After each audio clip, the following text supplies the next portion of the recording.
All right, everyone, we are live. Welcome to the stream.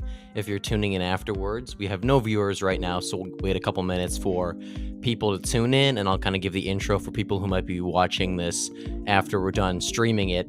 So today we're going to be discussing left and right-wing populism, sort of that anti-establishment, power to the people, America first. It's kind of rising on both sides of the political spectrum.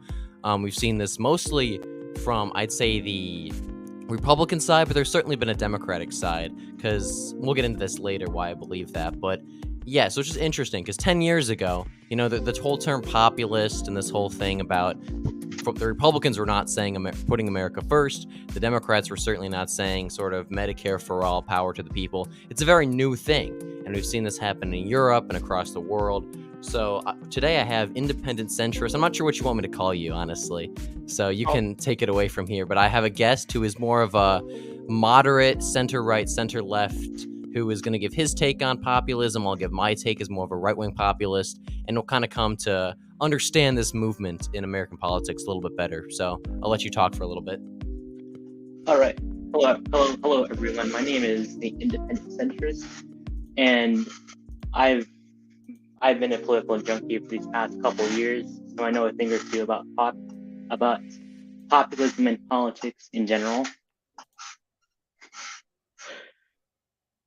Yeah, great. So we'll get into it starting off. I guess we can kind of share our each individual views on populism. So I'm more of a right-wing populist. So on social issues, I'm pretty conservative. I don't really think you can say I don't think you can really be a populist on social issues per se, because that just means, I guess, kind of going wherever the people want you to go, and kind of like I guess you would say most people in the United States today are not what you would call socially conservative. So I don't consider myself socially populist. I consider myself socially conservative.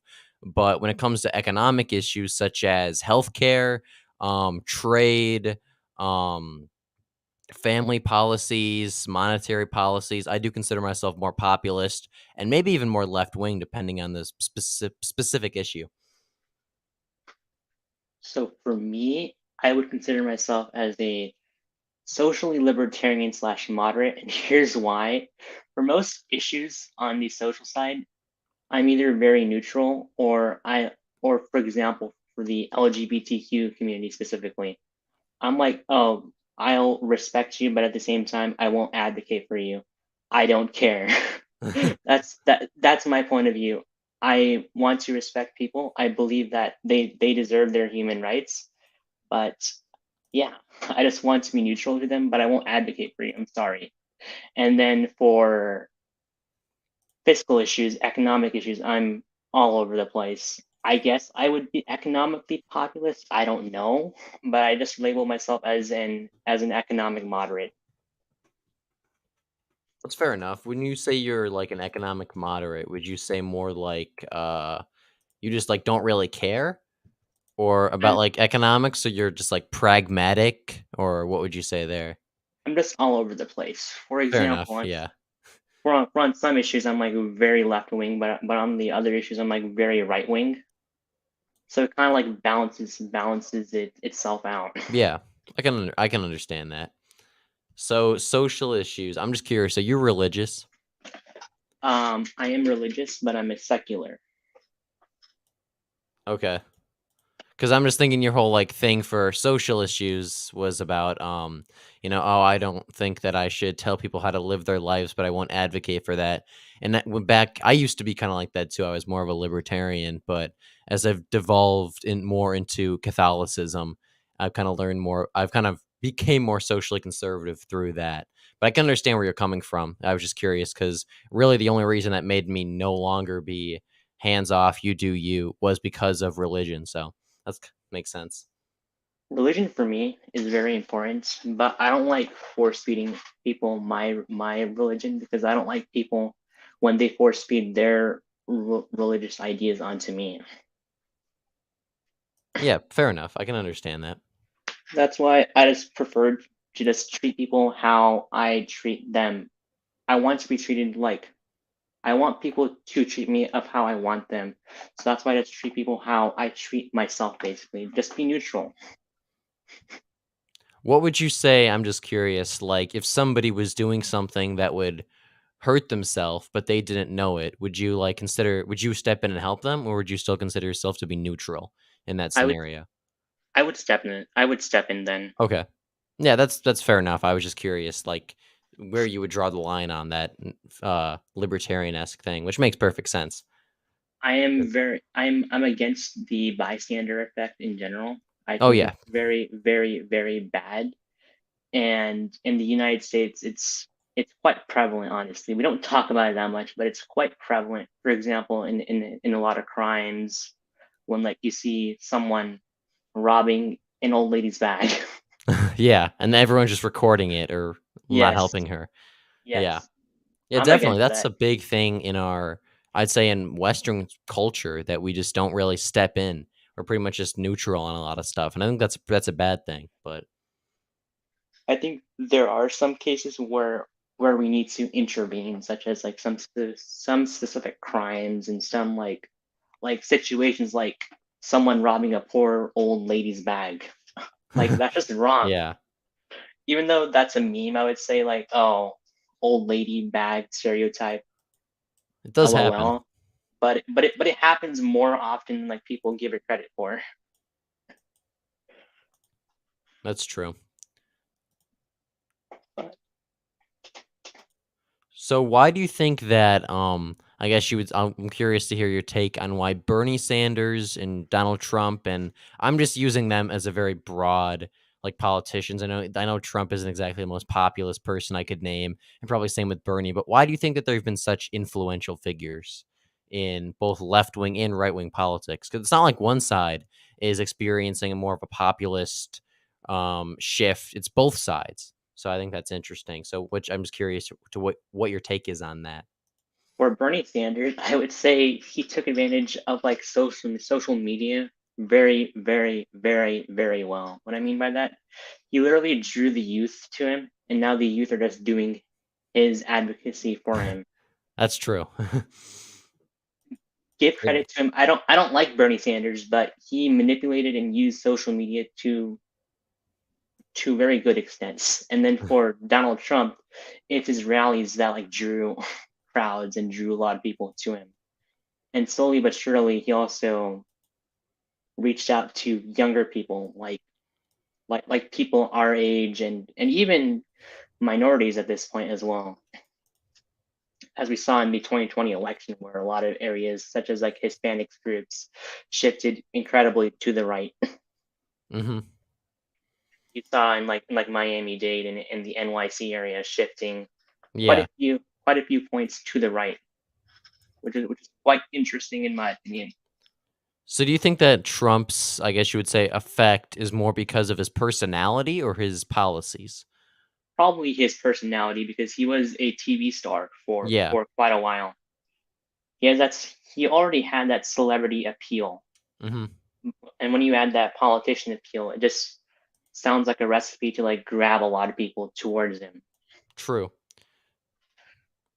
I think some of Trump's success electorally also is more policy based, though, because I mean, I think if you looked at like his favorabilities, he had a pretty low in terms of like his personality favorability rating, but a lot of people agreed with him on the issue. So I think it's kind of like something that hurts. It's a dual edged sword. I think a lot of people like his personality, like how I guess abrasive he is and outspoken he is, but then a lot of people also like don't like that, but they really like his policies. And I think if Trump wants to win in 2024, he's got to find a good balance between the two of those. I definitely agree with that. He needs to act a lot less, let's just say, childish for now. Because, for example, I know that you're against Ron DeSantis, but if Trump is going to like go on to Truth Social and just rant about Ron DeSantis every day, then how is that going to affect him to like grab more voters towards him? Well, it's been pretty successful thus far, and I don't know. I mean, what's he supposed to do exactly? Because I I mean, DeSantis obviously hasn't announced yet, but I think everyone agrees he's probably going to run. So Yeah, all I he think gets, he kind of I has to think go after him at least a little bit. I think a little bit, but like not like too much. You should be focusing on the policies that he wants to invoke under his second term if he gets elected. Oh yeah, no, I agree with that because I mean, if you look at Trump's platform for 2024 on like his website and some of the videos he's released, it's solid. I mean, it's trade protectionism, it's promoting the family, it's well, as a right wing populist, I would say it's solid. I'm not sure what you would think of it, but I think it's really good. But he hasn't really talked about that. It's been more or less just name calling against DeSantis, which is entertaining. But I think he would be a lot more successful if he just promoted his policies. I think he should just focus on promoting his policies because it just gives us, I don't know, this professional aura if he does that. Yeah. It makes me take him more seriously as a candidate, as a swing voter. I would probably be more inclined to vote for Trump if he actually started talking more about his policies and why I should vote for him and why I should not vote for DeSantis. That's just me. That's how I vote and Yeah. select candidates. I want to know more about you. I don't care about learning about them. If I want to learn about your candidate, I will go onto their website or look at their videos about their own policies and then decide. That's how I personally find voting to be easier for me. I think a lot of people probably do that, but I think there's probably just as many who aren't really as in tune to politics and just kind of see what they see on TV or social media and based off of that. So you can, I mean, there's two sides to every story, but That is true, but it doesn't mean I don't like the other side. yeah. Yeah, I like like I Ron DeSantis. I just think I just prefer Trump for 2024. I'd rather have DeSantis over Biden and Trump because I'm just tired of those two at this point. Voter fatigue. Yeah, That's I can totally understand that. like I like if it's Biden v Trump again, I'm voting third party just to protest Would you vote because libertarian or green or constitution or what? I'd probably write in someone. I'd probably write in one of my friends just as a meme because if I'm going to waste my vote, at least make it funny a little bit, I guess. Yeah. But yeah, that's what I would do. I The only reason why I want DeSantis as the president is because I want a fresh face. I want someone a little bit younger. Because the one thing that I'm also concerned with Trump is he's also getting up there in age. So I don't, as a psychology major, they're both going to experience cognitive decline. Yeah. So that's why I'm worried for Trump for the same exact reasons as why people on the right are concerned about Biden's mental health. I'm also worried about Trump's mental health. I don't think he could survive those 4 years in office, just like how Biden's been like on a crutch for these last 3 years now. No, 2 years. So you don't I, think that Trump would survive for 4 years in the White House? I don't think so. I mean, he seems pretty healthy. I don't know. He He has a, seems healthy. He he's seems losing it a healthy. little bit, but he does seem pretty healthy still. I'm just worried because cognitive decline can just like come come at you randomly as well. Yeah, that's true. You can be like good one day and then a couple days later it all kind of falls apart. Yeah, that's what I'm worried about. That's why I prefer DeSantis. He's in his mid 40s, relatively young, relatively healthy as well, and that's something that I'm considering for when I'm going to vote in 2024 next election cycle. What about on the Democratic side? Like if the would you support Marianne Williamson or Gavin Newsom or Kamala Harris or Oh, okay, okay. I'm gonna go on a short rant. I live in California. Love my beautiful state, but Gavin Newsom can go die in a hole. Worst governor in the union. I don't care what you tell me. It's not Katie Hobbs. It's not Tom Wolf 2.0, as some people call him, Josh Shapiro. It's not Gretchen Whitmer. It's Gavin Newsom. He's making people flood out of this state and rapidly. He's not popular. I would not vote for him. I would vote Republican to protest his candidacy. I use my right to vote properly, even when I want to protest. That's my right. So I'm gonna use it then. It's like if you have two candidates that you don't like on the ballot, wouldn't you protest? Yeah, oh yeah, I would protest in that scenario. Yeah, and for me, it's becoming more and more likely that I'm gonna have two candidates that I don't like on the ballot next election cycle. And what's even worse is that in my state senate race next year, I'm probably gonna have two candidates that I don't like either. Because in California, a stupid general primary does not allow Republicans to go to the general election sometimes, Yeah. which is really dumb. Is it a little bit more fair because sometimes it allows the less partisan parts of the party to like vote and get their candidates of choice, but at the same time, when it's California, D+20 state, it's probably going to end out rough for the Republican Party. Like the California Republican Party is low key pretty competent. They gained seats in the House. They ran decent candidates down ballot, but when you're being outnumbered 2-1, that's an issue. And when you're losing conservatives, that's also an issue. Yeah, if we could just clone the California GOP to every state in the country, we would never lose an election again. Those guys are just so good at their jobs. They're actually really good because the district that I live in, they ran a really good moderate candidate. He almost won, but he still lost because again, 2-1. Yeah. You're gonna have like brain dead Democrats voting down ballot no matter what Democrat. It's not like I live in like I don't know Arizona where it's like a purple state where I would personally prefer living because it's purple politics. I think Arizona is going to be sort of the next Ohio. Going to be a Bellwether. yeah, bellwether. I definitely agree with that because Maricopa County is looking like to be one of the next bellwethers for the next 10 or so years, I would say. It might not be because the suburbs are trending to the left quite rapidly, but we'll see. Because I just don't Tom know how Horn, much more room Dems have to gain in Arizona. and then there's also, and then Tom Horn last year also won Arizona statewide without winning Maricopa. So there's a possibility that we don't see Trump or DeSantis carrying Maricopa and winning Arizona. Yeah.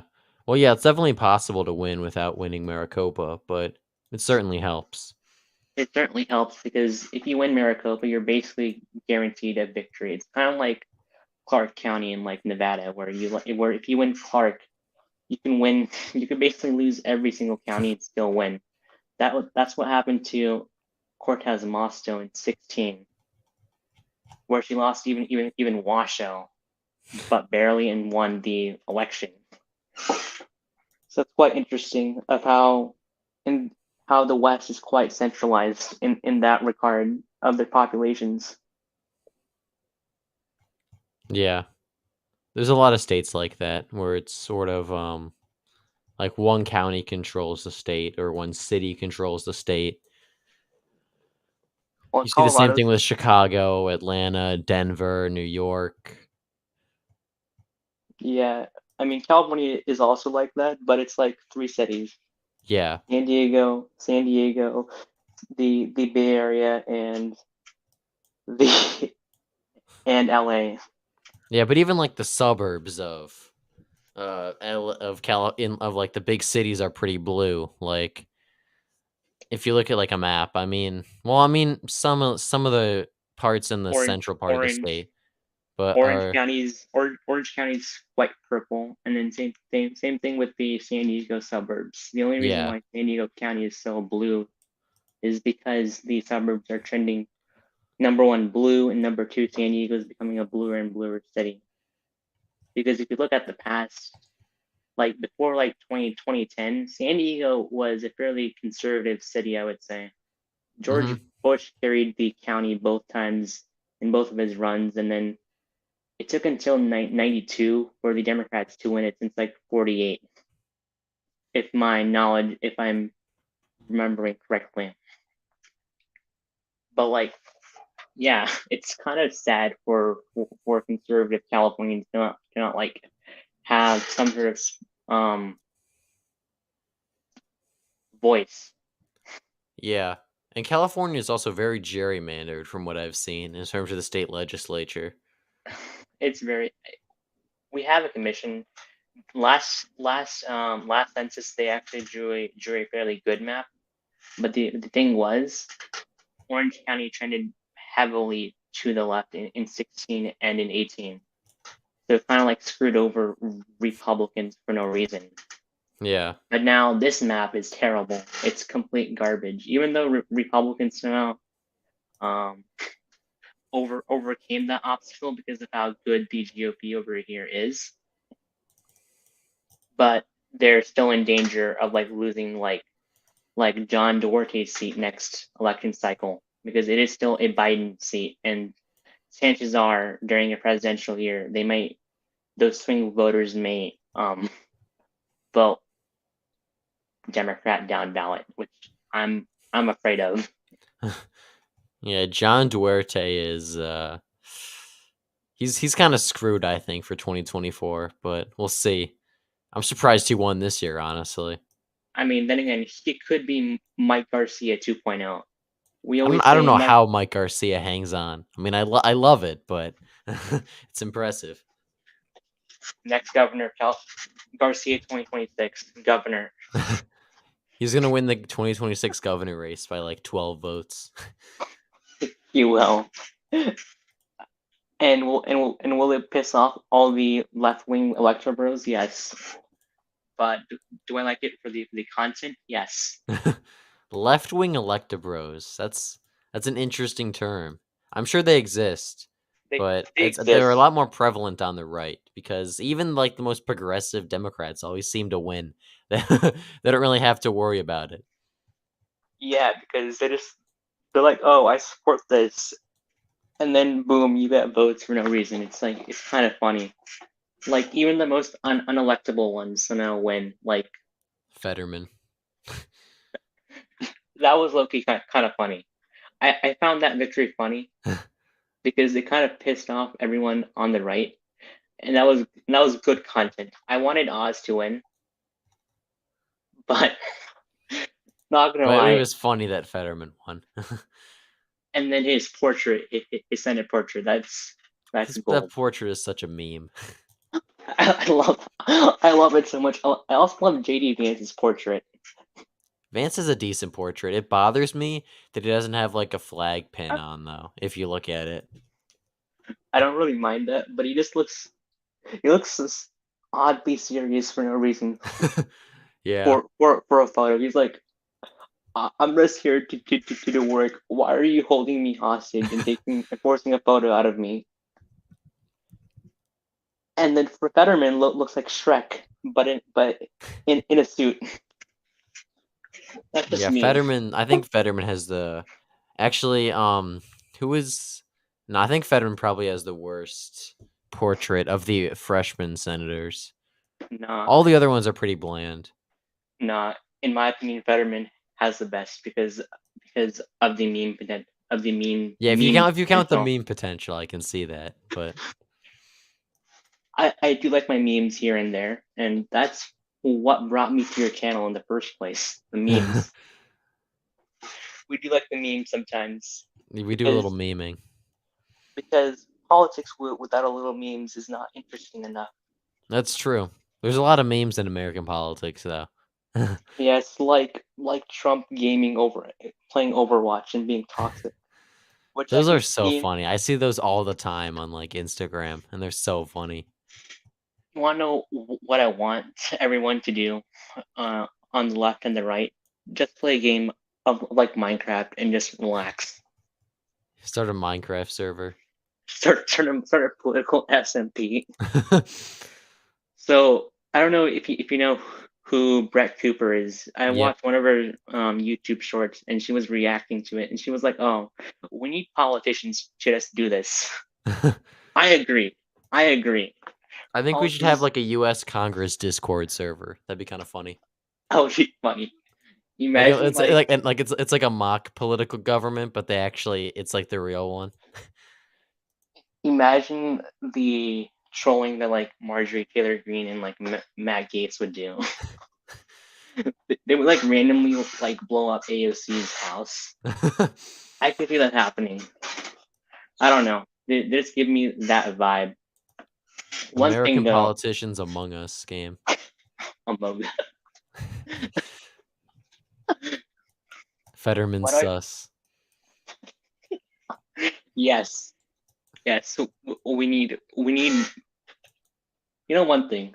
We may be a polarized country, but the memes are still holding us together. Exactly. Even with all this polarization, we can all just still laugh at all the stupid memes that happen.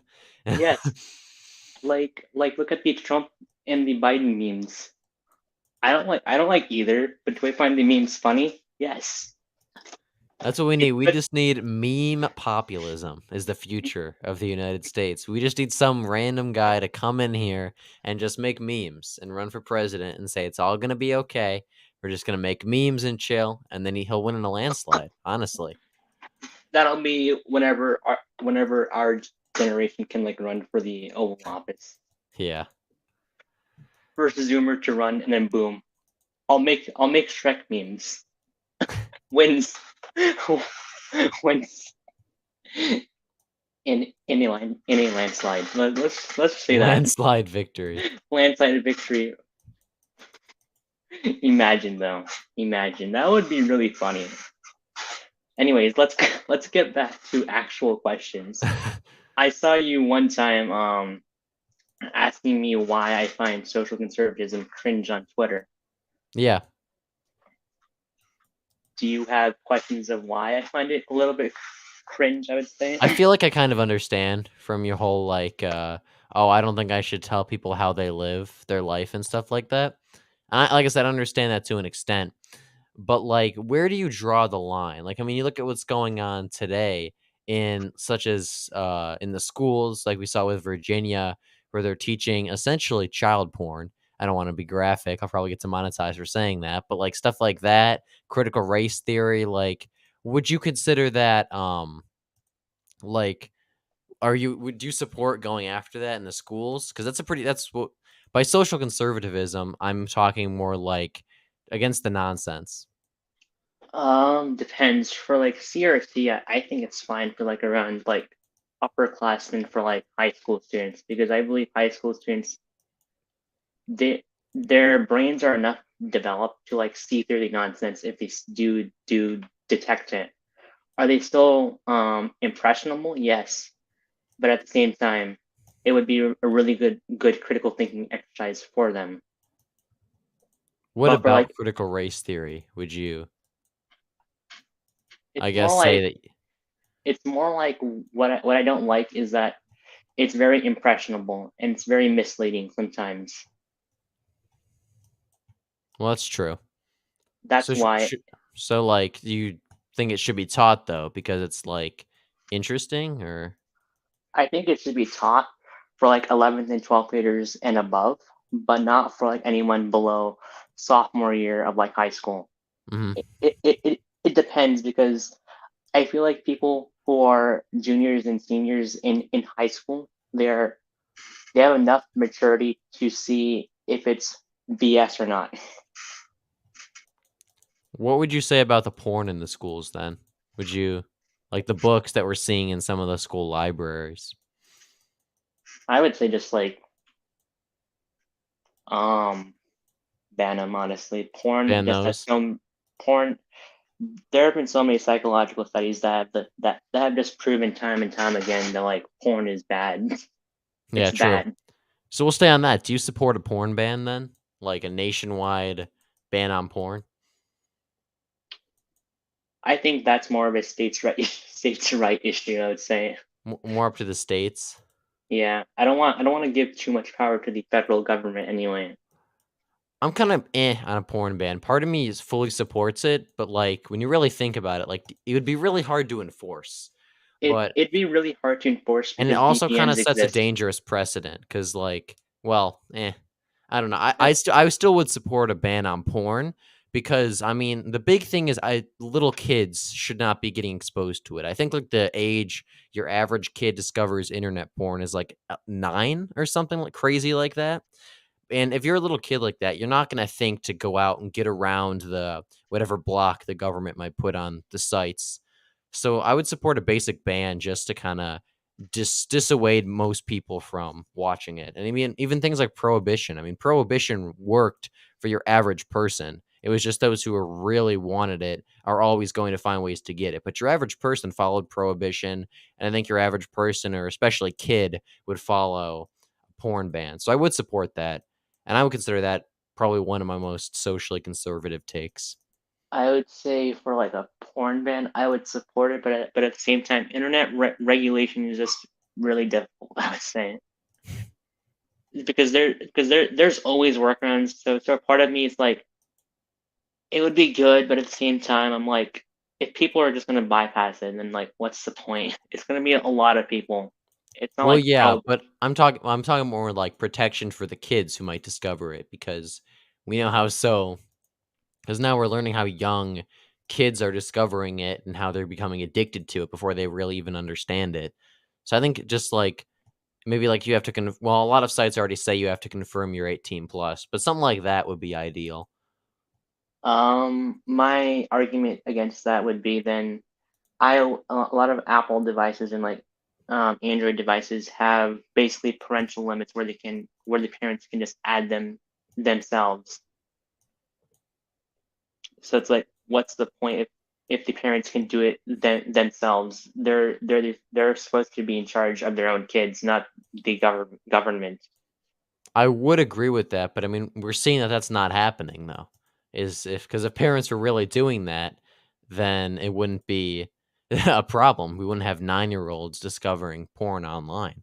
Then So what? I Then would my agree with I'd agree with what you're saying. The parents should be doing that, but if they're not, and the kids are just still discovering it, then we have to do at least something. And obviously, a total ban on porn would not work. I mean, if someone really wanted to find it, they could. But at the end of the day, we still need some sort of restriction on it to dissuade your average little kid who would have stumbled across it unknowingly. my argument to that is offer better parenting classes, honestly, because the one thing that like no one gets to learn or gets to get a class on is how to be a good parent. Well, yeah, that's something else that we should be teaching in schools We is should be. some sort of weightlifting, some sort of cooking, some sort of parenting classes, all that stuff. A lot I of what mean, we so much of what you learn in school, especially now, is just stupid. You'll never use it. Why don't we should be teaching kids about weightlifting so they can stay healthy, about how to cook so they can know how to make food, about how to be a good parent, um, about how to be a part of society, not just like, oh, the square root of this multiplied by this. So, I mean, obviously, you need some basic level education in things like English and math and science, but at some point, it's like, well, why aren't we teaching people basic life skills and just random exactly. equations and whatever? Exactly. One of the things that I really liked about my high school is that we had this adulting class. It was called Adulting 101 and it taught us basic life skills like how to pay taxes, how to cook, stuff like that. That was a really useful class. Yeah, I can imagine. My school doesn't offer that, so I I think that should be nationwide and enforced to all schools, honestly, because I would agree. Yeah, that's a very important. it's a That's very all very important important class. stuff. It's I think like Florida actually has a program like that, and obviously in California they have something like that too. It sounds like, or maybe it that was just your district, but it could be just my district because I'm not aware that any of my friends outside of my district yeah. have that policy based on my district for doing that, obviously. But I feel like that's a very reasonable issue that like both sides can agree on. I would say both the right and the left. One thing that I always find interesting is that there are a lot of issues. that both sides can agree upon, but they just choose not to work on, which I find interesting. Yeah, definitely. Like Like let's say infrastructure. infrastructure, fertility rates, obesity rates, some stuff with education. There's a lot of stuff that you'd think both sides would be able to come to agree on, but they're too busy bickering. Arguing. It's like come on. You, you can enforce something simple like making schools allocate some money to like have an adulting department. It's going to help everyone. Yeah. The point of education is to better prepare our society. And if we're deviating from that, then what's the point of schooling? Period. Like Yeah, I true. guess, like I get it. Oh, it's to prepare students for college, but at that rate, Not that's everyone goes to kind of college though, college. so it's Yeah, like that's kind of dumb. Then it's like I go to college because I want to become a clinical psychologist actually, because I'm required to get a college education and go to grad school and stuff like that. But that's not for everyone though. yeah. It's like some people just want to be a farmer after high school. That's totally fine. You could do that. I don't want people to go to college because that's their only choice. Yeah, Like I we need more people to get involved in trades for sure. trades. I mean, Farming. I mean, even I mean, I support community college because I feel like people who are like lost in our age, community college is a good affordable option. But like beyond that, I don't think that's a good option for a majority of people. Yeah. Like community college, the thing that I like about community college as a student myself there is that there's a lot of courses that I can take that are useful. Communications, talking with people. I find talking with people a lot more difficult than like solving a math equation. And that's a problem that I feel like a lot of people might face. Yeah, and if you go to certain colleges, like community colleges, they can help you with that Yeah, specific problem instead of just kinda hanging you out to dry. yeah. So it's like there are so many issues like that where I just get frustrated on both sides. That's why when I registered to vote last year, I registered myself as an independent because I'm just tired of bickering. Like I want to be friends with both conservatives and liberals because there are issues where I agree on both sides with, but there's sides where I just deviate from both sides. Period. Like for example, I support a porn ban, but there has to be a lot more nuances to it. Like in that porn ban, why not include like some sort of section to like enforce adulting or enforce a parenting Mhm. class, Yeah, that's stuff like true. that, Like, for stuff like that. example, I am staunchly pro-life. I don't believe in any exceptions for abortion, but I also think that we need to have basic to make birth free. I So, agree with that. I don't think we should ever I don't think anyone should have to pay for to pay to have a kid. So all the checkups, all the processes, all the baby food, all the stuff you have to buy to have a kid, it's super expensive. I It don't think the government should pay for that. Or I think the government should pay for that. I don't think you should have to pay for that. I mean, you're starting a family. That's supposed to be the best moment of your life. You shouldn't be thinking, "Oh, how am I going to find thousands of dollars to do that?" that's an extremely left wing policy, I would say. Most people on the left, I would say, should support that Yeah. because it's literally socialization of birth, if you think about it. Yeah. Well, So that's true. I'm I'm also not. that's something I would consider myself populist on, So more so than most. for me, what I would do for like abortion, if you want to become completely pro life, I would do a 15-week abortion ban for about a decade and then start investing into the foster care system, the adoption system, Mhm. have more parenting classes, stuff like that. That way Yeah. it's not like removing a band-aid. It's not gonna hurt everyone. That's my viewpoint on it. It's a lot easier for the country to be convinced to go fully pro-life rather than going all in and all out for pro-choice. Because even if you look at like European countries, they have abortion restrictions onto like certain weeks, like 15 weeks and like I think 24 it's weeks, I 15 believe. weeks for most places. Yeah. Yeah, 15 weeks. So it's like, why not for like about a decade or so? Because you got to have some compromise to make progress. Look at the interstate highway system, incredible system that we have in the US, but it took some compromise here and there from both sides of the aisle to develop it. I don't see an issue with like such a hot topic with like abortion. Yeah. Like I'd go totally in for for pro life if we made this compromise.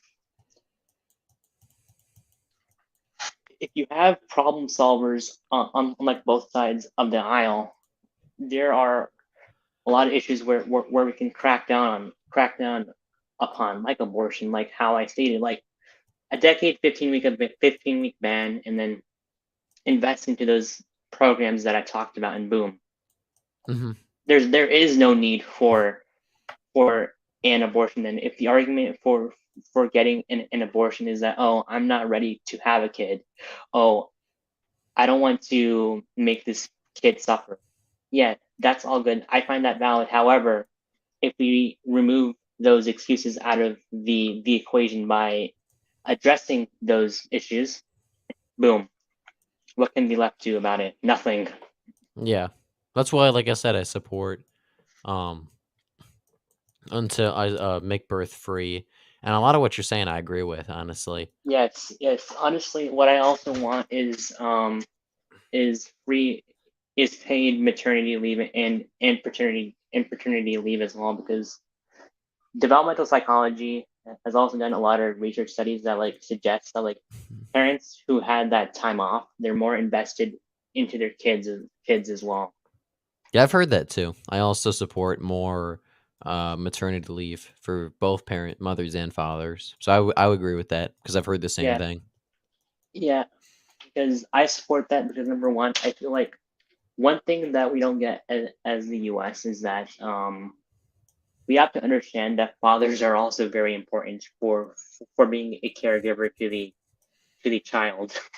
Yeah, Because definitely. we understand that for the mother, like the whole global people understand that, but why not for the father? Because fathers get like pretty terrible treatment sometimes. I would say, like they tend to be treated like, oh, you have to be a stoic, basically, which is kind of dumb in my opinion. Here's one thing that I buck from like both the left and the right. I don't care about I don't support this gender stuff where like, oh, you can be any gender you want. I think people can be gender fluid in the sense that I can be a male, but I can still have feminine traits. So can girls. They can Well, be yeah, tomboys. obviously there's masculine women and feminine men, but you're Yeah, still a man and a woman. that's fine. That's still gender fluidity in my eyes. I wouldn't consider that gender fluidity. I would just say that's your traits.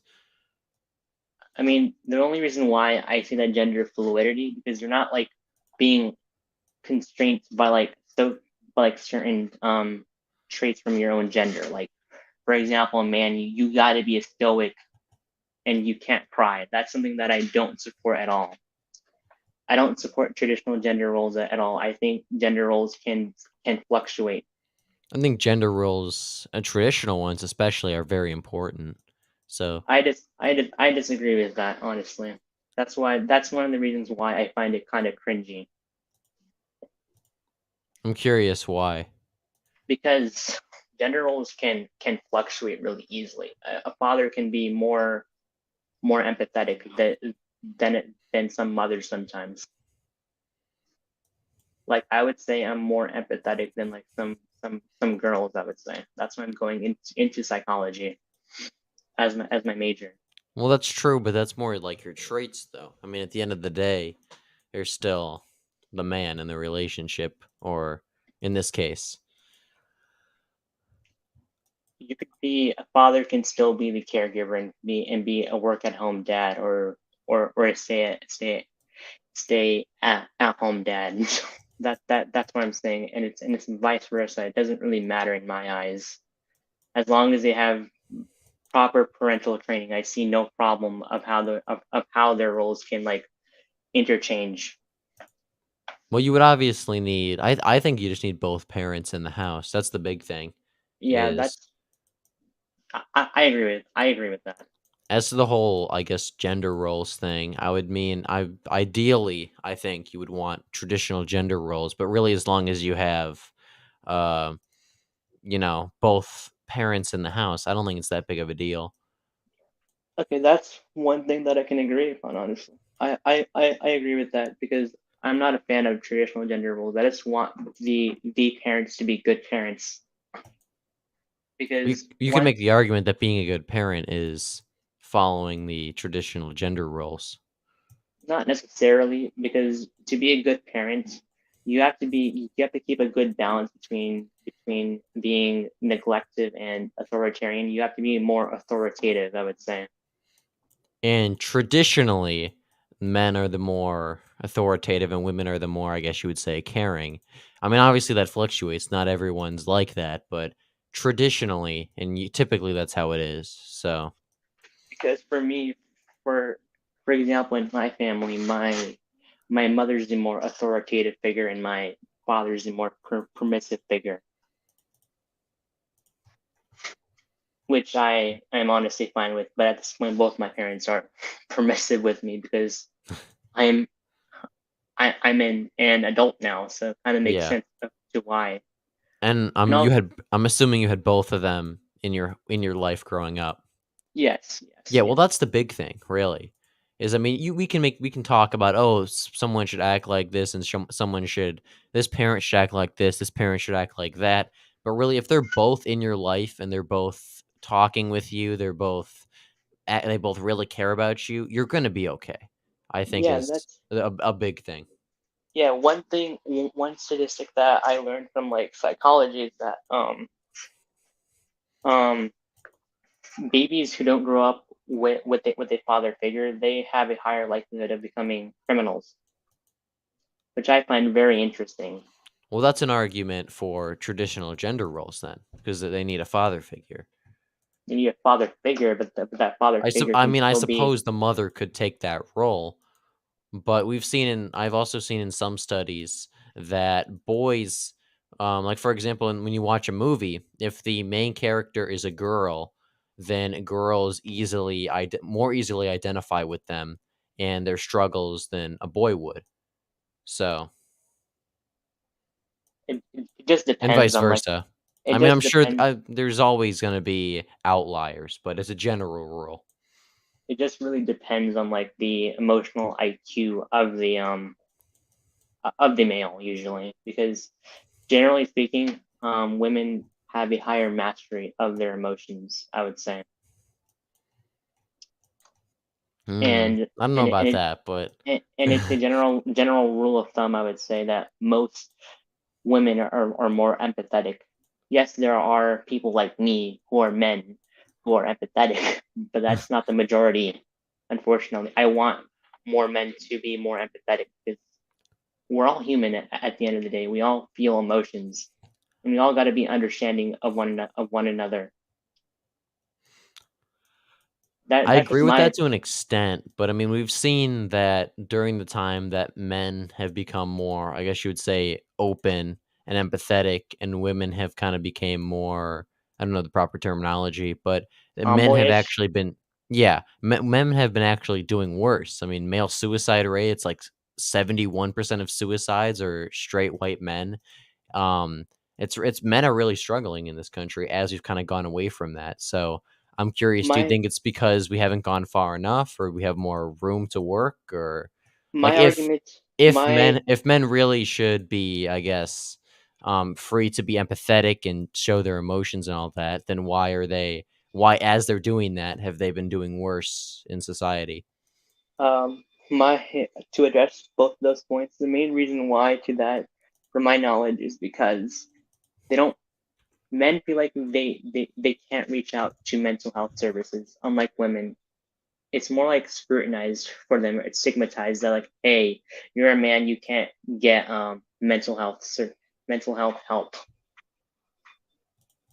At least that's what I've learned from my psychology classes.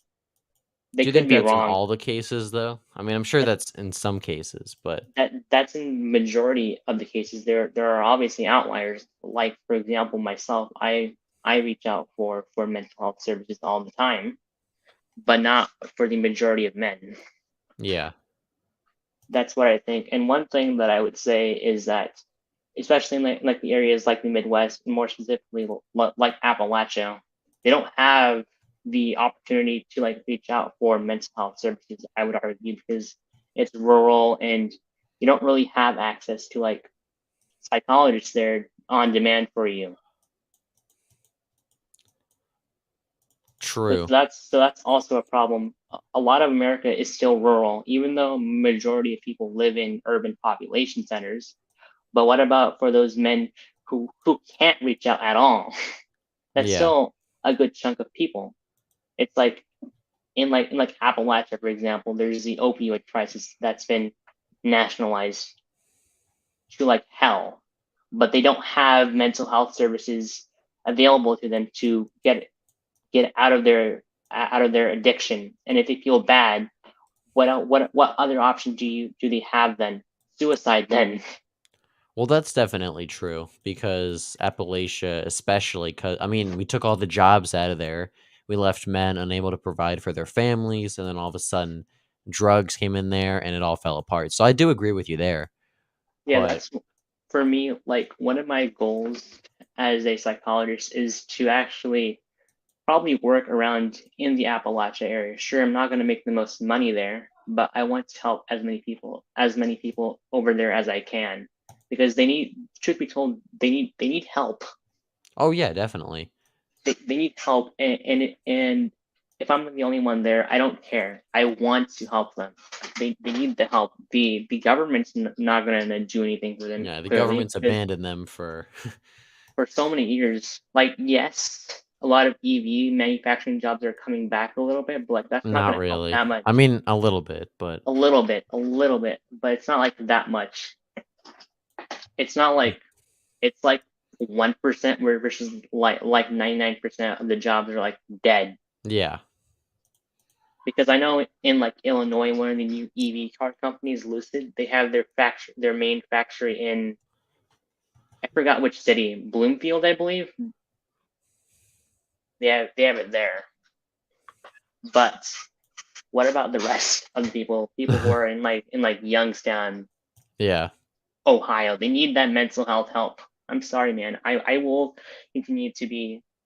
I will always want to help people mentally. Mental I health is just agree that mental health is a big issue, but do you think it's being caused by other factors? And that if we just economic if factors.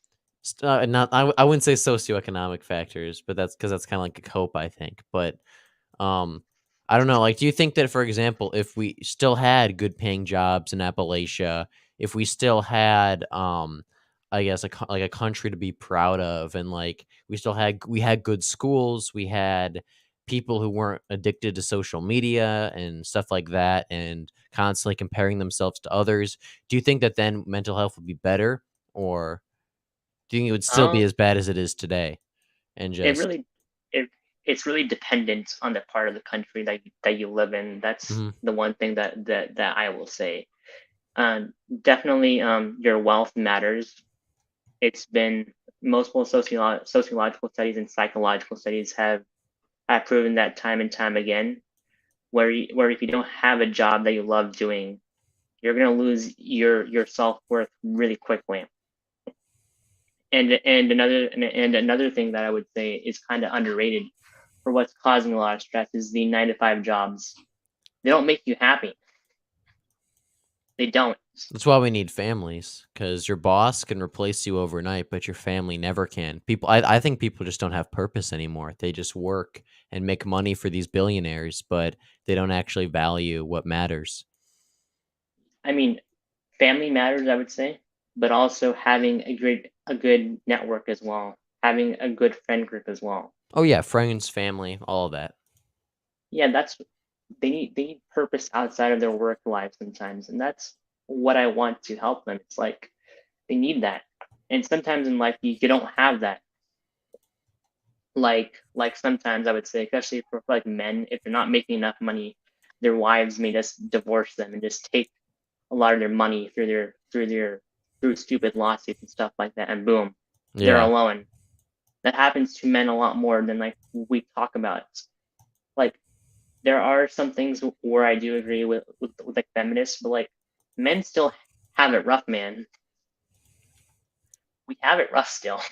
Yeah. We're losing sperm count because of stupid fast foods and stuff like that. Yeah, fast foods, microplastics. A lot of things, and women are like, oh, we still have it worse. You may have it worse, but like we still have it just as bad Yeah. nowadays. Okay, like this is like in the 1920s. I might agree with the feminists, but now no, I will continue supporting mental health rights for men. That's the one thing where I would say men are quite arguably more unequal compared to women. My bad, slip of the tongue. Yeah, in terms of mental health, Mm, I would agree. it's really sad, honestly, that even our country has not. We might have the Affordable Care Act, which is kind of trash within itself, but we still don't have like proper mental health access for like everyone to like reach out to. Hmm. That's really sad. I want the government to have like some sort of like hotline service for like every single citizen who has like a phone, and then just have someone to just talk about their their problems with. I think that would be beneficial for a lot of people, but at the same time, there are some people who are so poor that they can't afford a smartphone at all. So there's that. It solves the problem a little bit, but it doesn't solve the problem at its core. What do you think the core problem would be in this scenario? There are too many problems that like cause this problem. It's not Yeah, like it's a lot of things. there is no big problem. It's just like a lot of like smaller problems that like make it bigger. Yeah, Because if you definitely like agree look with that. because if you like dissect it sociologically, you start seeing it that way. It's not just this. It's not just wives divorcing men because they're not making enough money. It's not because they're not having self worth from their job. It's a lot of issues that are like make up this massive pie. Let's just say that. Yeah, there's a lot of Uh, stuff that goes into it. Definitely. it's not one issue. I can't tell you what the exact problem is at the core, because the core is made out of multiple problems. Yeah, definitely. That's We got a lot of issues. yeah. Do you have any more questions for me? Not really. I think we've talked about a lot. We've kind of addressed why I think a lot of people are unhappy today. I mean, this was actually good because we talked about kind of why people are upset with the current system, why people are struggling, and that leads a lot of people to populism. Kind of to link it back to where we started, and I think that's the big thing is that a lot of people in the United States today they're just not happy.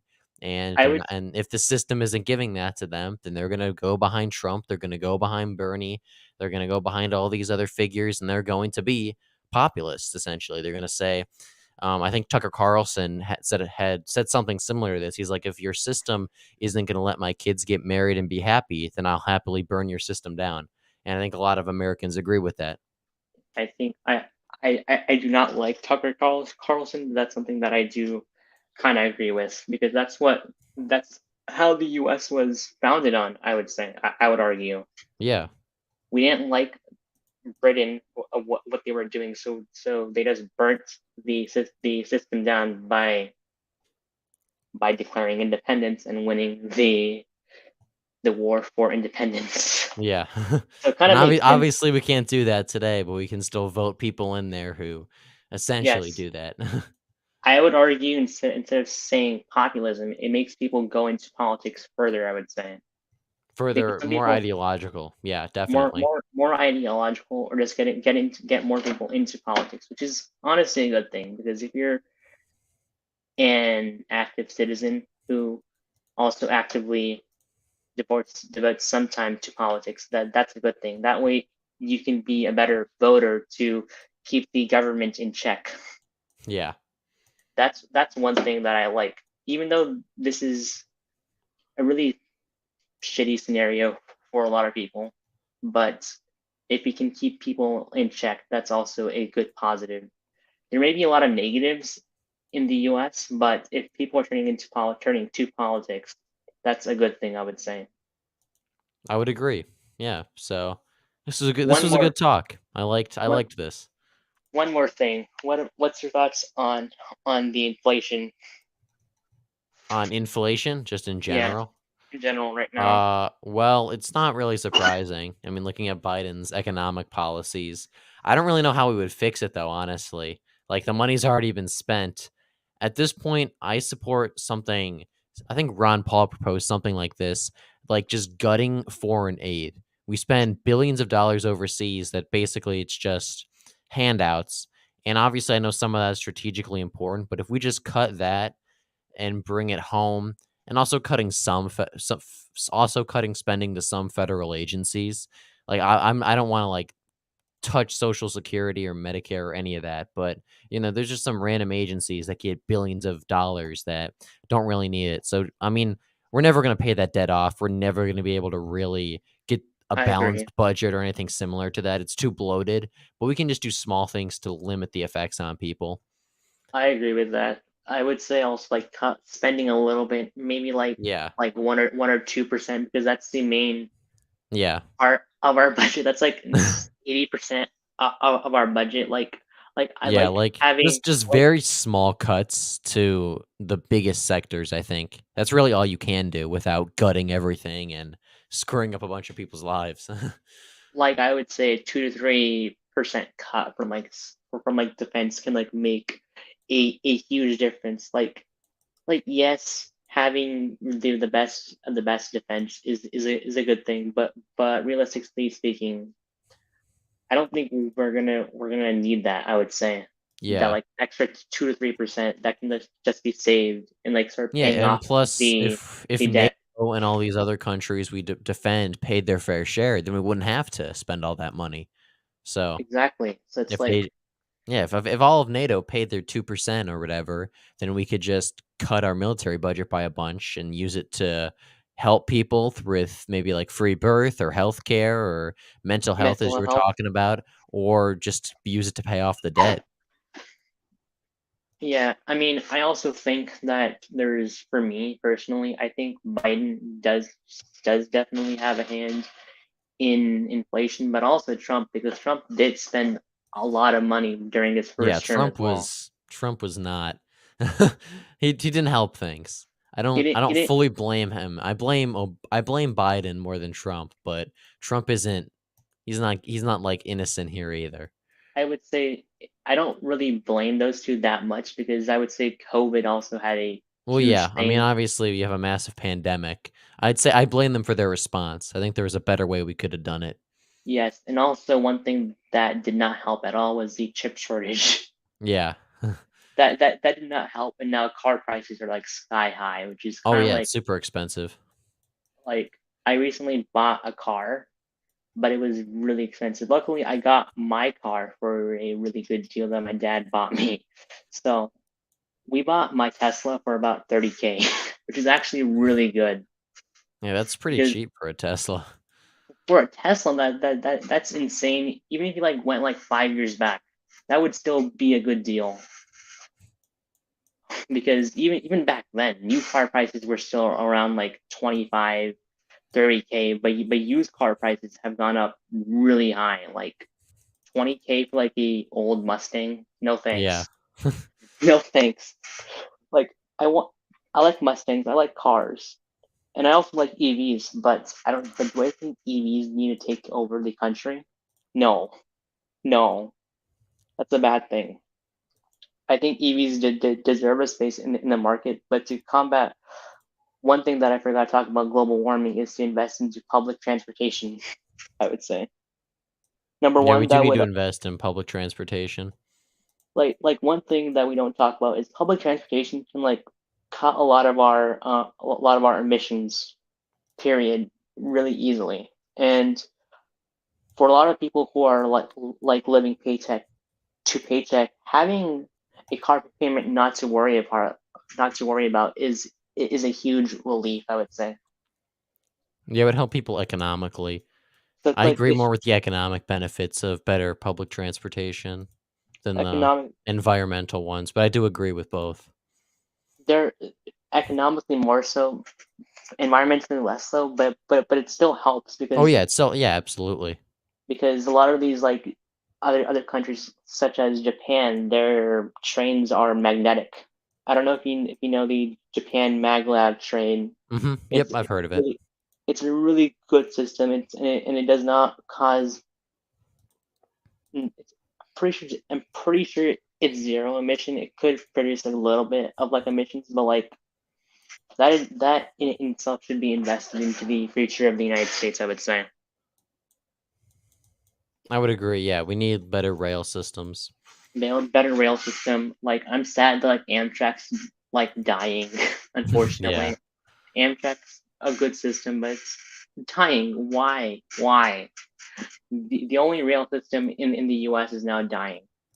Like like the one good thing about the Bay Area in and NYC is the public transportation system.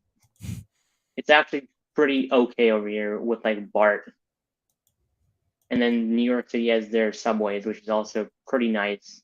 But Yeah. like, what about the rest of the country? Like, the worst part about LA is not the politics. It's actually the non-existence of like public transportation.